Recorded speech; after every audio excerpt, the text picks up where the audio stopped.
काय परदेस किन तयारे परदेसी वह गनटी स्वारे परदेसी शार कन वह रामा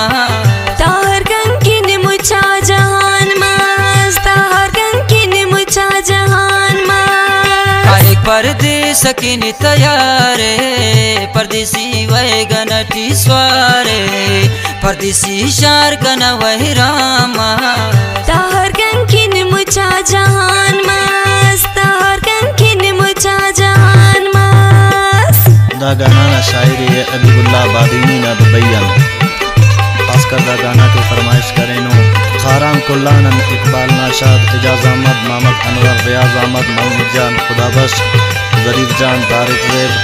अली रजा जान उस्ताद खासकर फरमाइश उस्ताद मोहम्मद हयात मोहम्मद सनीना।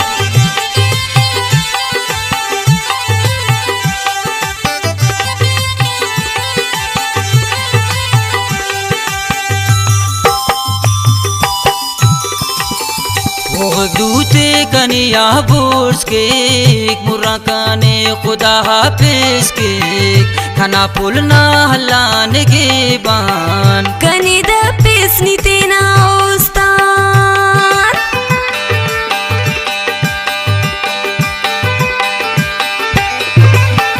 वो दूते कनिया बुर्स के मुर्रा काने खुदा हाफिज के खाना पुलना हलान के बान कनी द पेसनी तेना उस्ताद कनी द पेसनी तेना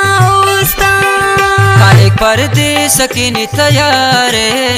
परदेसी वह गनटी स्वारे परदेसी शार कन वह रामा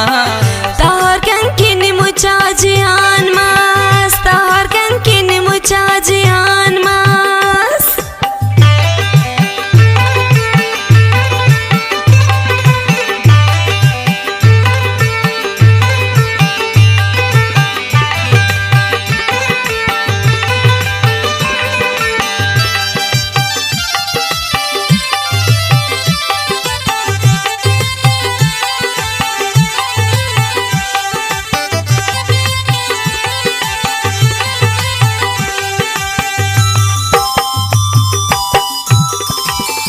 जालिमा देर कना पुल्ले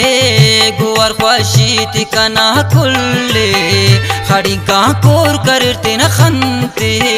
परदेसी तिसकनी दगमते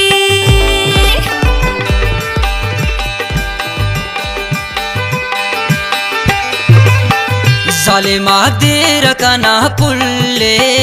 गुवर ख्वाशीत कना खुल्ले खड़ी का कोर करते न खनते परदेसी तिसकनी दगमते परदेसी तिसकनी दगमते काय परदेस किन तयारे परदेसी वह गनटी स्वारे परदेसी शार कन वह रामा ताहर कंकिन मुछा जहान मास ताहर कंकिन मुछा जहान मास।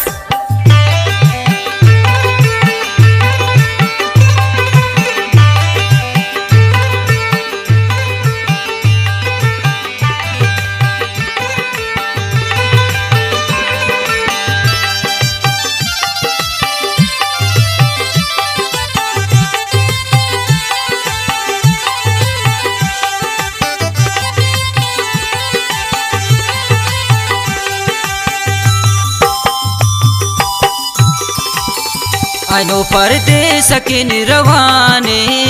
अल्लाह ख्वाशी अर्द जानाने हेलो शामो दिन मेहमाने हबीबुल्लाह इल्लाने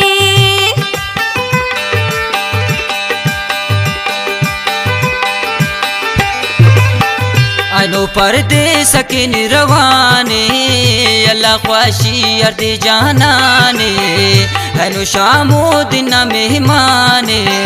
हबीबुल्लाह इल्लाने हबीबुल्लाह इल्लाने काय परदेस किन तयारे परदेसी वह गनटी स्वारे